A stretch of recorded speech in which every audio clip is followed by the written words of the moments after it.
moins convaincante. On va faire l'analyse de cette deuxième avec Éric, nettement moins convaincante de la part des Flames de Calgary. À commencer par les revirements. On est en avance 2-0. Tu veux juste garder les choses simples, conserver cette avance-là. Tu peux pas te permettre de... En fait, tu as permis à l'adversaire de prendre énormément de momentum en début deuxième. Bien, tout à fait. Puis, on a tellement vanté les Flames en première période avec raison. On avait fait beaucoup de bonnes choses. Là, on arrive en deuxième. On a quand même le contrôle de cette rencontre-là. Et regardez les chances gratuites. Et c'est quand même des vétérans. Là, on a Rasmus Anderson qui prend la rondelle et qui perd la rondelle en zone neutre, ce qui fait en sorte qu'on est en mesure de faire une relance de la part de Vegas. Et c'était comme ça, là, je te dirais, au moins 4-5 fois consécutives qu'on a redonné la rondelle gratuitement à Vegas, ce qui a fait en sorte qu'il y a eu des tirs de qualité dans l'enclave. On peut dire un gros merci à notre gardien de but, Jacob Markstrom, qui a tenu vraiment son équipe dans le match. Mais en même temps, c'est des choses qui sont quand même faciles à régler pour Calgary. C'est une question de communication dans le territoire, mais d'être un peu plus alerte. Je pense qu'on pensait que c'était pour être facile. On avait une bonne première période.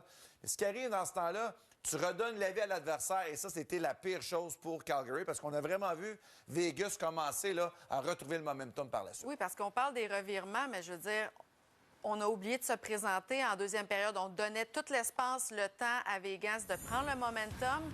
Et on jouait vraiment sur les talons de la part des Flames. Exactement. Puis là, on voit ici, Marchessault, là, que le temps. Et pendant ça, là, on a Nicolas Roy qui va derrière Mangiapane. On est hypnotisé par la rondelle.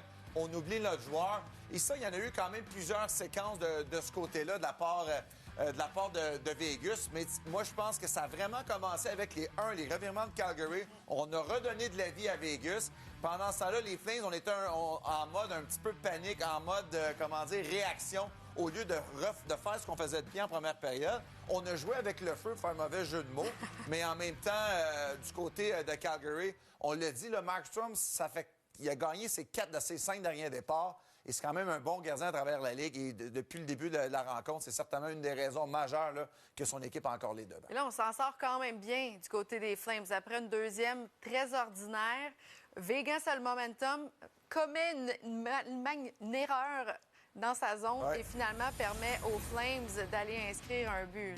Tu sais, on avait le contrôle de la part de Vegas. On vient de mentionner qu'on avait le momentum. Et tu sais, on parle toujours de prendre des décisions avec la rondelle. On le voit ici, Cutter sur le bord de sa ligne bleue fait un jeu risqué.